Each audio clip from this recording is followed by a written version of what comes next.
Humphreys County is now in session. Draw near and you shall be heard. God bless this honorable court.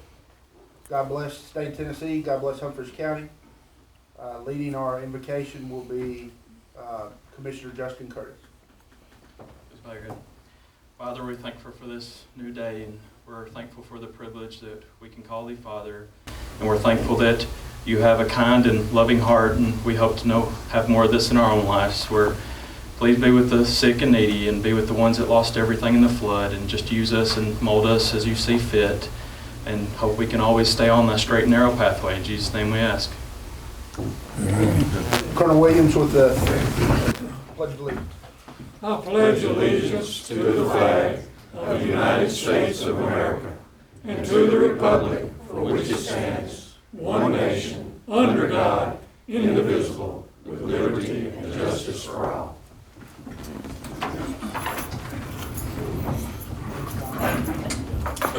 Please silence your phone and remove all hats. If anybody's got a hat on.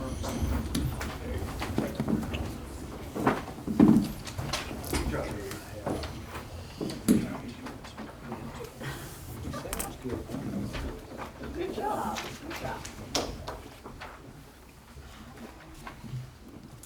Good evening and welcome, everyone. Ms. Wilson, if you would do a roll call, please. Yes, sir. Mr. Coleman? Here, ma'am. Mr. Curtis? Here, ma'am. Mr. Daniel? Mr. Jerry Hooper? Here, ma'am. Mr. Ricky Hooper? Here. Mr. Hurt? Here. Ms. McClanahan? Here, ma'am. Mr. Malone? Here, ma'am. Mr. Mayberry? Here, ma'am. Ms. Phillips? Here. Mr. Rochelle? Here. Mr. Tidwell? Here. Mr. Wagner? Here. And we have 12 of 13 members present. Very good, thank you. We do have a quorum. Has everyone had an opportunity to read through the previous minutes?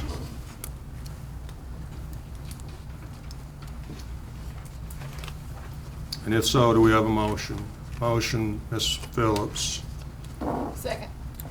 Second, Ms. McClanahan. All in favor of approving the previous minutes, say aye. Aye. Opposed? The ayes have it, the minutes are approved.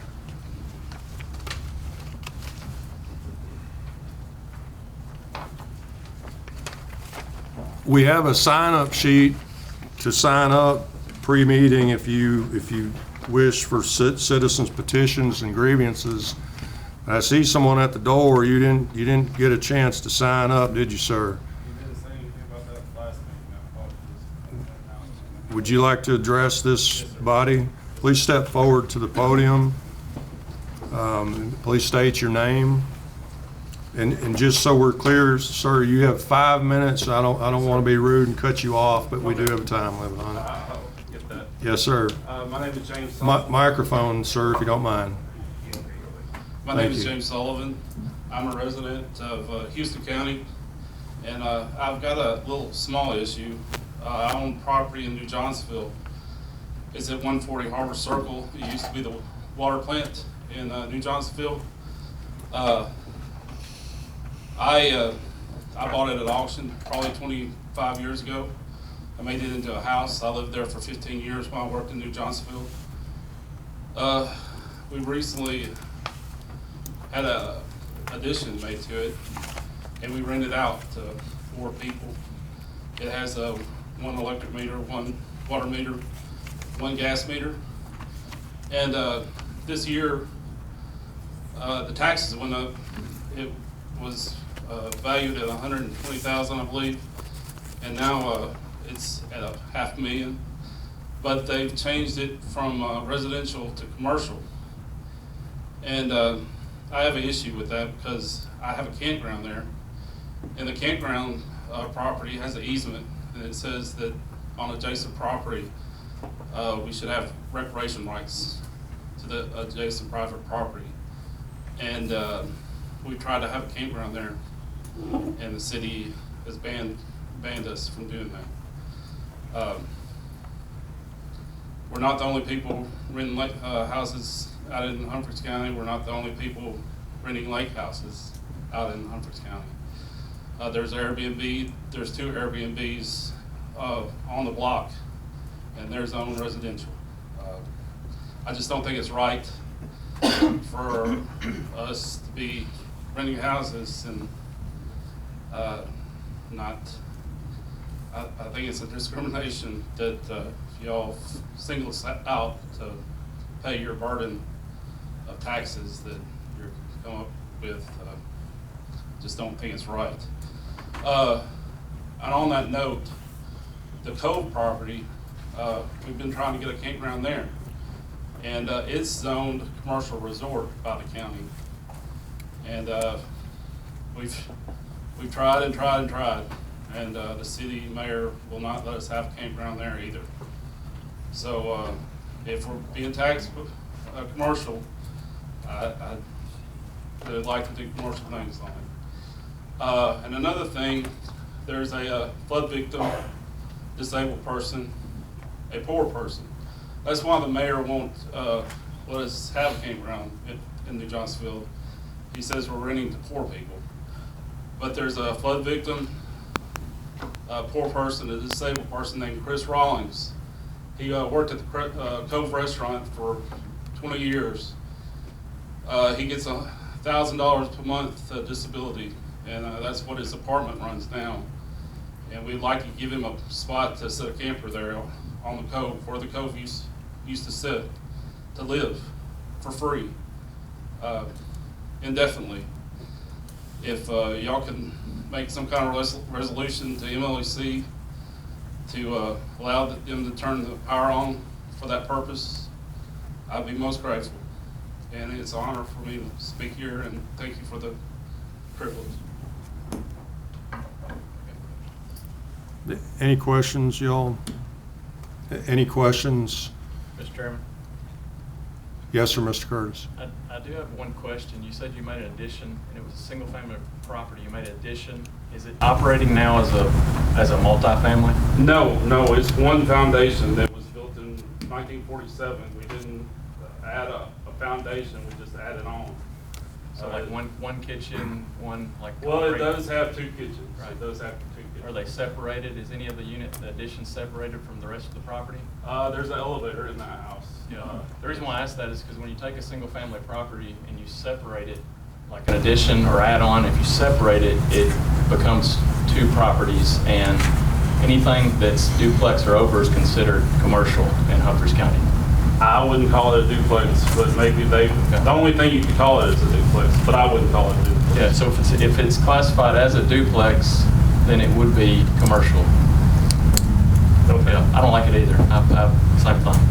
But I don't like the fact that there's Airbnbs in the block and they're making $130 a day. I don't think we have any rules or anything really set up on that as far as Airbnb. I don't think it's ever. It's not right. Yeah. You'll fall under New Johnsonville codes too, correct? Yes, sir. So you'll have to take care of that through them. Well, that's another thing I'd like to add. The zoning of New Johnsonville, it goes out 5 miles outside the city. Pebble Isle is about a mile outside the city limits. They've expanded their campground. Nobody said a word to them. They've just harassed us, and it's not right. We appreciate you coming forward, and I did make an inquiry after we spoke this morning about that, and my understanding with the property itself is that there's 4 tenants that reside or live in this particular property, is why it was converted to a commercial property. And I also understand this went in front of the Board of Equalization for the same I agree to that. matter. Is I'm that just here right? saying it's not right. Okay. That's all I'm saying. And if you could help Chris Rollins, my friend, he's a deserving person. He served New Johnsonville in the restaurant industry many years, and he would like to help. We appreciate you coming forward. Thank you.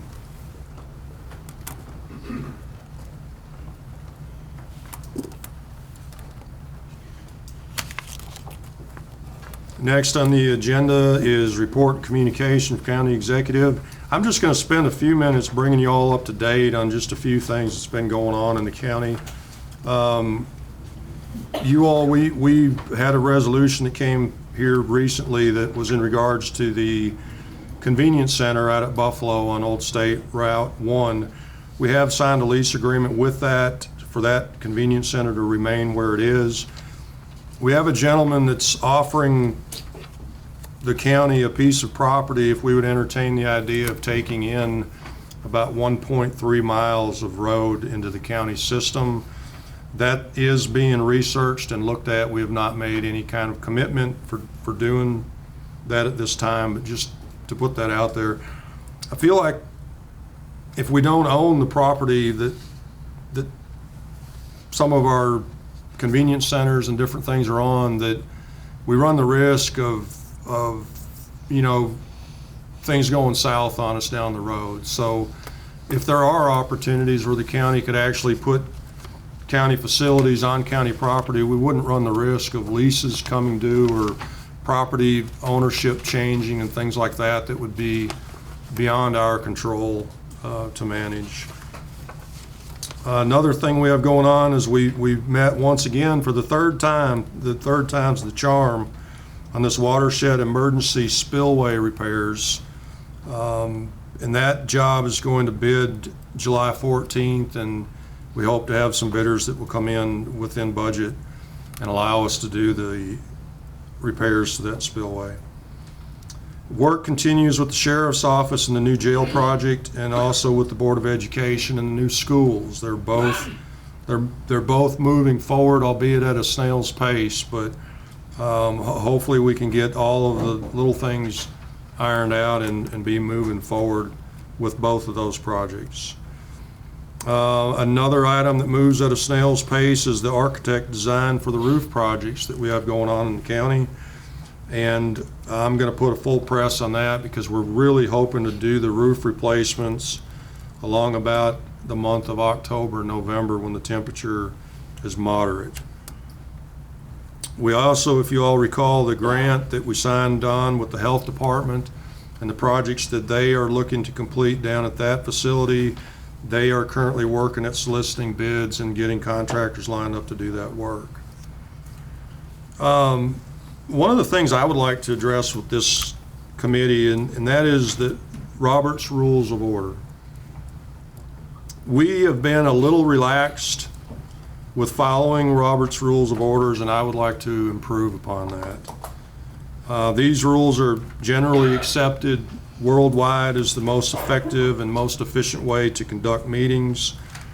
And the main goal is to make sure that we are all respectful of the people present, that everyone on the board has an equal opportunity to be heard, and that everyone fully understands the question or motion that is being discussed.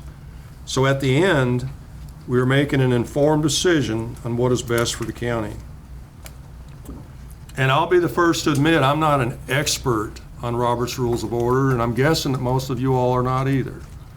But if we could just slow it down a little bit and make sure that we are following these rules, and if we need to pause and check on something, we can pause and check on something and make sure that we're doing it right. At the very minimum, we're going to start following a few of the most basic things that would be beneficial for all. First and foremost, no more just blurting out, okay? We need to raise our hands, or I have another option for you. If you don't want to sit there with your hand held up, you can just turn your microphone up if you so choose and wait for your turn to be called on. When you're called on, you can pull it down and turn the microphone on and speak and be heard. But I would like to follow this. We need to, and this is for multiple reasons, because whoever's asking to be recognized needs to be recognized. Their name needs to be said so the clerk can register that name, and we know who's actually saying what. So please, if you would, wait until you're recognized by the chair. Once you're recognized, you'll have the opportunity to speak. And when you're finished, the next in line that wants to speak will be recognized, and they will have that same opportunity. And this will continue until everyone that wants to speak will be heard before that first person gets to speak again. Everyone else that wants to be heard gets to speak before the first one speaks again. And then if you so desire, it can come back to you. Like I said, this is important for so many reasons, not the least of which is being respectful to others, and so that we have a record of who's saying what. Motions. There are procedures for introducing motions, and no, you cannot make motions whenever you want. An easy way to look at it is that you cannot make a motion if there's already something pending on the floor or being discussed. And the chairperson, myself, Ricky, we need to get in the habit of restating the question before the debate begins to make sure that everyone fully understands what the motion is.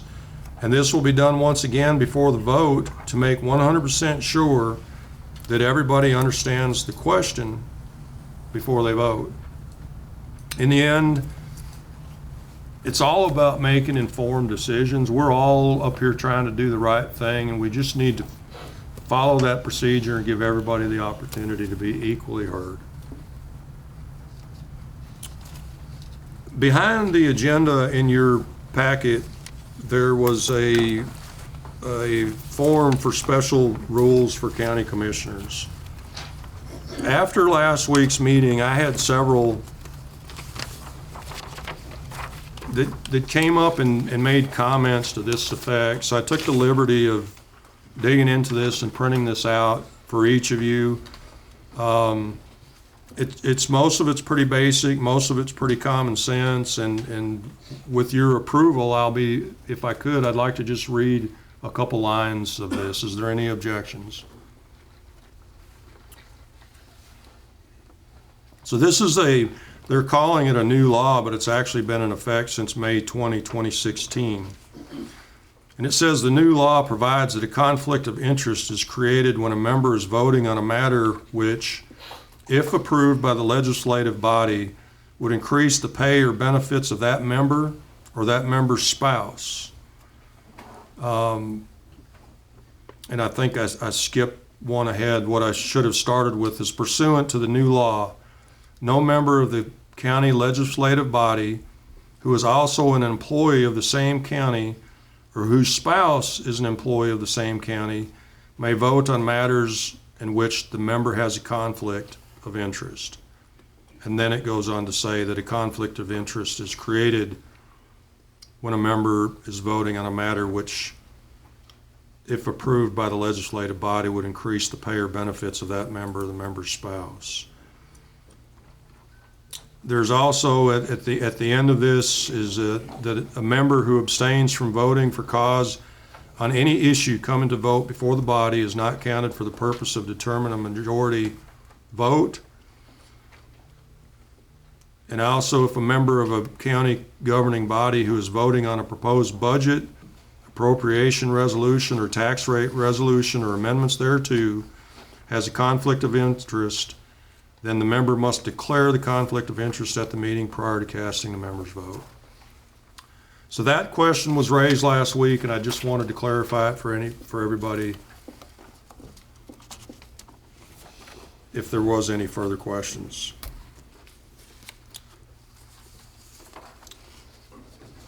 One of the things that I would very much like to happen this evening before we get on to just the next few resolutions is that I would very much like for this body to come together on our budget so that when we meet on the 24th, that our conflicts or differences are resolved and that we can come together as one body on the 24th. So if there are questions that are going to be brought up and discussed, I would very much like to do that this evening, and so we have those resolved and we can have our final draft budget ready for approval on the 24th.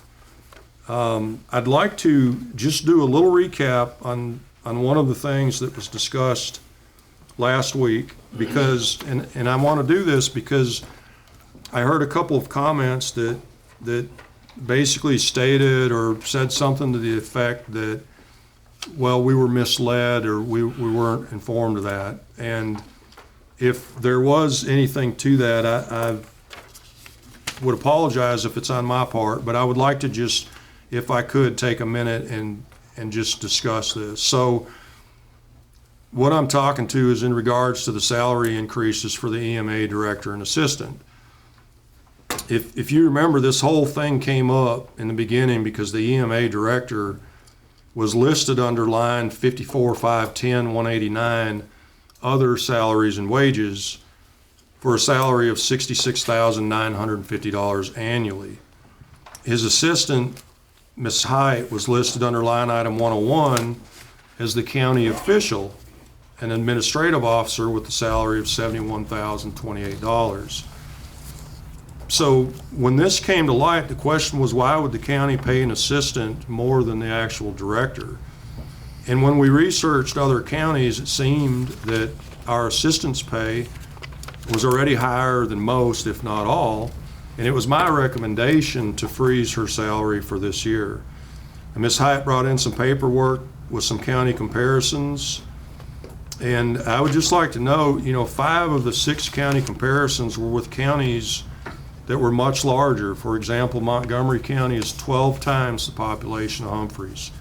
Dixon is 3 times. Robertson is 4 times. Cheatham is 2 times. Hickman is 1.3 times. And even with these counties, the EM deputy average was still only $56,000 per year. And if we look at other counties in our area, and I think this is where people felt like they were misled, if you look at some of these smaller counties out here by us, like Perry County, their EMA director has a $50,000 a year salary. Houston County's $40,000. Benton County's $28,539. Carroll County's $48,525. Giles County EMA director $68,000. Now I say that to say this. In all fairness, these county comparisons can only go so far because they're not all necessarily apples to apples, because each of these folks are doing different jobs. Some jobs, their EMA director's over their ambulance service and their fire department, and some jobs, some of these counties, they probably don't do half of what we're doing. So I'm not trying to sway your vote, but it is my job to inform you with the best information that I have, or bring it to the table. So you've heard how this started and how we ended up, or why my recommendation is what it was, and then you all know what happened last week. So I bring this to you this evening because I don't want anybody to feel like they've been misled. The numbers that you were given when you asked specifically about other counties, they were accurate numbers. Now, they weren't the numbers that we got last week, but there's also a difference in those counties than our county. So I've provided you all with the information. If you choose to leave the consensus of what you had last week, so be it. I would open that question to you all to decide on what you want to do. And if you want to leave it like it was, so be it. Ms. Phillips, I have a question. microphone, please. Is that on? She was talking about doing all the workers' comp for the county. Is that done in every county? Is her position the one that does that? Or is that something unique to our county? That is more unique to our county than it is any other county. In fact, I do believe personally that's something that we need to look at in the future. I've already spoken with the highway department and the sheriff's office. I mean, honestly, those things need to be handled by the entity for the entity that it is. Like I would even say the Board of Education, work comp, OSHA compliance and all that, I would think that those entities would be in charge of their own, and that we wouldn't have an outside party trying to get involved with that, because the first thing that happens, if there is a first report of injury, she just has to go get it from, say, the highway department. They're responsible for filling that out, and they should be responsible for following it to the end. That is not something that we have to decide tonight, but I would encourage us to take a hard look at that and who's doing it, because I feel like we can improve in that area.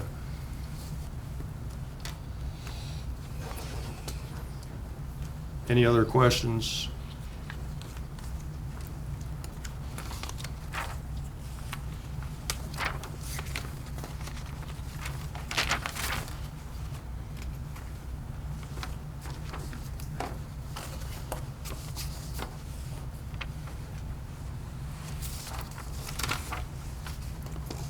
Well, believe it or not,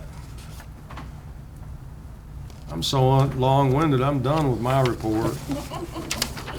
Oh, no, I'm not either. I'm sorry.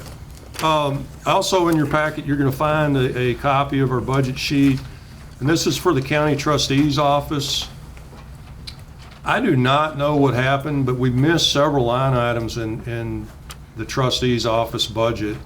The first one was missed by $500. There's $50 difference on dues and memberships, $400 on maintenance agreements, and $300 on printing stationery and forms. So the net that we missed on this is $1,250.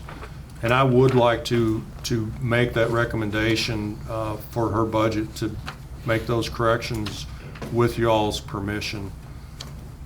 And I would just ask for a consensus. If is all in favor of allowing this, please say aye. Aye. Any opposed?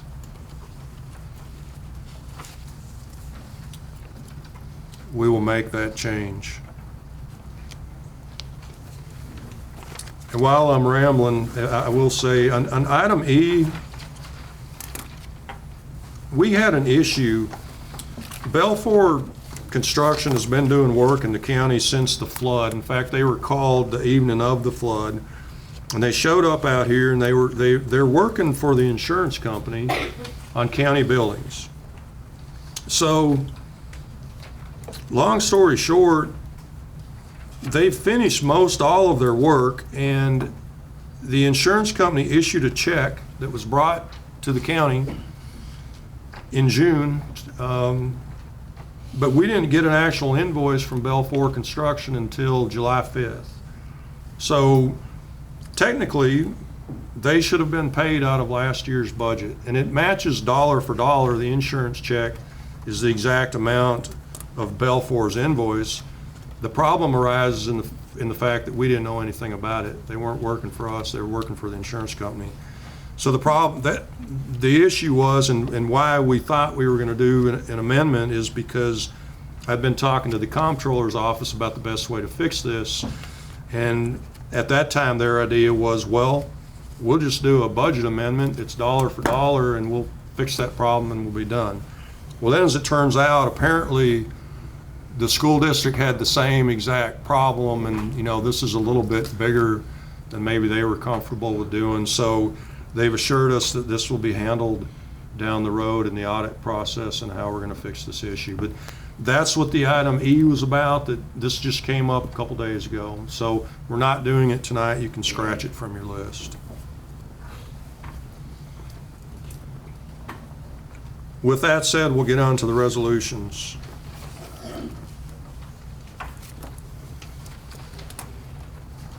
The first resolution is confirming appointments to the Humphreys County Library Board.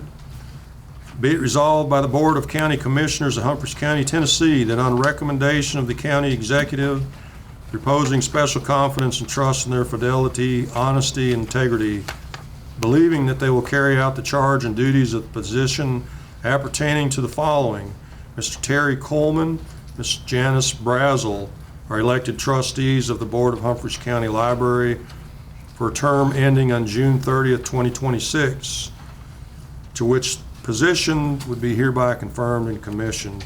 Mr. Hooper. Yes, these names presented to the Administrative Committee, discussed, and voted on to pass on to the full commission.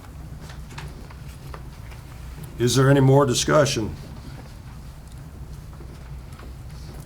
Hearing no more discussion, without objection, I'll call for a vote. All those in favor say aye. Aye. Opposed? The ayes have it and the resolution is passed.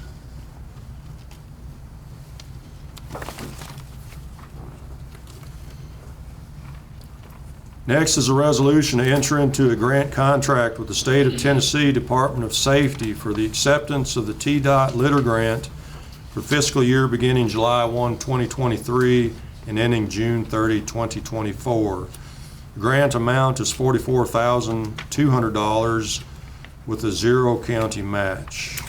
Mr. Hooper. Yes, this grant was presented to the Administrative Committee, explained, and voted to pass on to the full commission. Is there any more discussion? Hearing no more discussion, without objection, I'll call for a vote. Ms. Wilson, roll call, please. Mr. Coleman, Yes, ma'am. Mr. Curtis, Yes, ma'am. Mr. Jerry Hooper, Yes, ma'am. Mr. Ricky Hooper, Yes, ma'am. Mr. Hart, Yes. Ms. McClanahan, Yes, ma'am. Mr. Malone, Yes, ma'am. Mr. Mayberry, Yes, ma'am. Ms. Phillips, Yes. Mr. Rochelle, Yes. Mr. Tidwell, Yes, ma'am. and Mr. Wagner. Yes, ma'am. Have all ayes. All ayes and the resolution passes.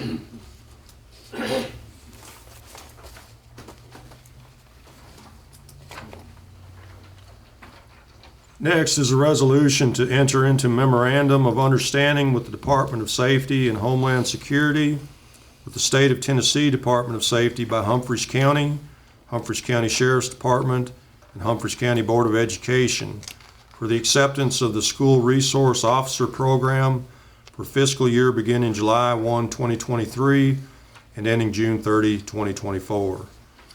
The grant MOU is understood to offer financial assistance to Humphreys County in the amount of $450,000 for financial support and funding of salaries and benefits for 6 school resource officers. Mr. Hooper. Yes, this grant brought before the Administrative Committee, explained, and voted to pass on to the full commission. Is there any more discussion? Mr. Jerry Hooper. Mr. McGreevy, have we gotten any information this week regarding, is this going to be supported for the years to come? I have no knowledge of how that's going to work. I think the general understanding is that we're hopeful that the state would continue that program. Mr. Rye, if you have any additional information on that, you're welcome to share it. Yes, sir. And we were told it would be continued. I knew we discussed that last week some, but I didn't know if any clarification had been. We hope that it will, but there's always, you have offices that change and you don't know, but obviously we would hope that it would. Yes, sir. All right, thank you. Any other discussion? Hearing no more discussion, without objection, I'll call for a vote. Ms. Wilson, roll call, please. Mr. Coleman, Yes, ma'am. Mr. Curtis, Yes, ma'am. Mr. Jerry Hooper, Yes, ma'am. Mr. Ricky Hooper, Yes, ma'am. Mr. Hart, Yes. Ms. McClanahan, Yes, ma'am. Mr. Malone, Yes, ma'am. Mr. Mayberry, Yes, ma'am. Ms. Phillips, Yes. Mr. Rochelle, Yes. Mr. Tidwell, Yes, ma'am. Mr. Wagner. Yes, ma'am. Have all ayes. All ayes and the resolution passes.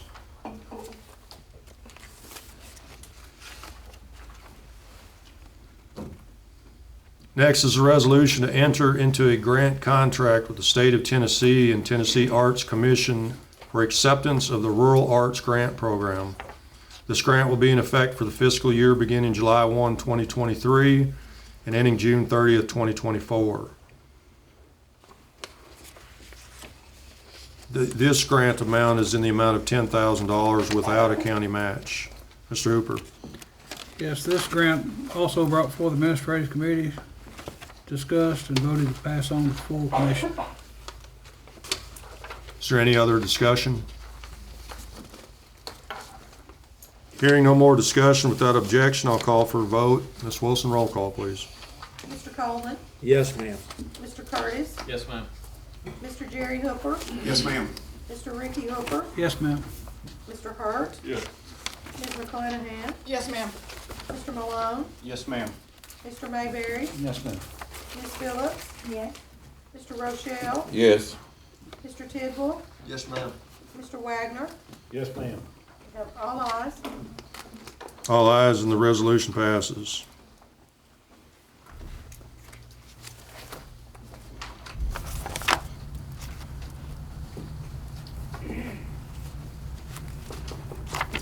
Next, we have an election of notaries, if I can find the page.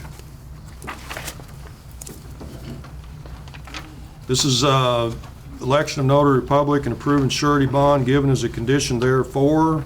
We have applicant, Ms. Nyoka Curtis, is nominated by Kathy McClanahan. Mr. Hooper. Yes, this name brought before the administrative committee and voted to pass on to full commission. Any more discussion? Hearing no more discussion, without objection, I'll call for a vote. All those in favor say aye. Aye. Opposed? The ayes have it. Congratulations, Ms. Nyoka Curtis.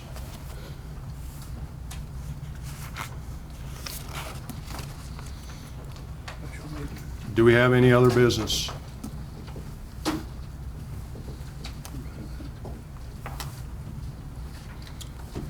I would remind you all that we do have the special called meeting, July 24th at 6 p.m.